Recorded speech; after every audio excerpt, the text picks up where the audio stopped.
Okay, welcome to the Sentry Hill area of Letterkenny. Back in the 17th and into the early 19th century, there were some very tough laws in place here called the penal laws. Those laws were designed to keep the Catholic population under control. Some of the laws included prohibiting the Catholics from voting, from being members of Parliament, from teaching, from even bringing relics or any religious objects back from Rome, or from owning land. But the most important one, I think, for most Irish people was that they weren't allowed to practice their Catholic faith in public. And so this led to the development of mass rocks all over the country.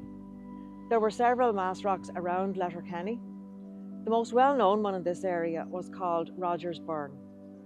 Roger's Burn is just over to my left down this area here, and it was basically a little stream, and there were two townlands on either side of the stream. One was Ballymacool and the other was Salagrania. And it was a little hollow surrounded by trees, so it was quite well protected. So the people used to gather there and go to Mass and listen to the priest. But if the priest was actually caught saying Mass, he could be put to death, and certainly the Mass goers would have been severely punished. So it was vitally important that these people were protected. So to that end, there's a little hill that overlooks the town of Letterkenny. You can see right down to the main street and the market square. And so a man was appointed here as the lookout, and he would see if there was a redcoat, as the British soldiers were called. If there was a redcoat coming, he would pass on the message to the next messenger, who would pass it on to the next person, and the mass goers would be informed about the oncoming redcoats, and they could clear to safety.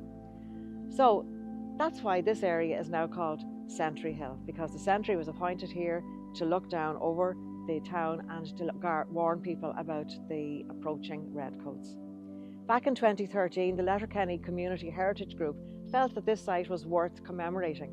So they commissioned local sculptor Redmond Herity to design and sculpt a piece that would capture the essence of this area.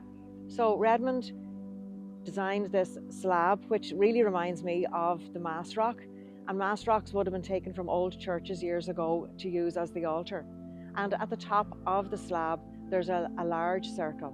If you look through the circle, you get a beautiful view of the town down to Market Square. You can see the two churches, and you can see beyond into the countryside. So it really captures the essence of this townland and this place name of Sentry Hill.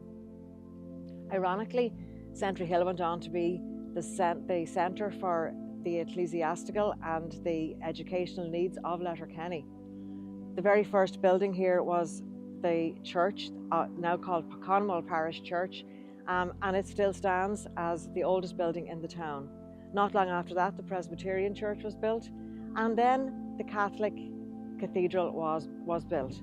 There was a small cathedral initially, and it was felt that as the diocese was growing, that there needed to be a more imposing building put in place for the Catholics of the town.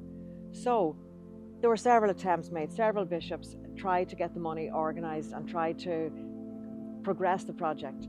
But there was so much poverty in Ireland at that time that it really was so difficult.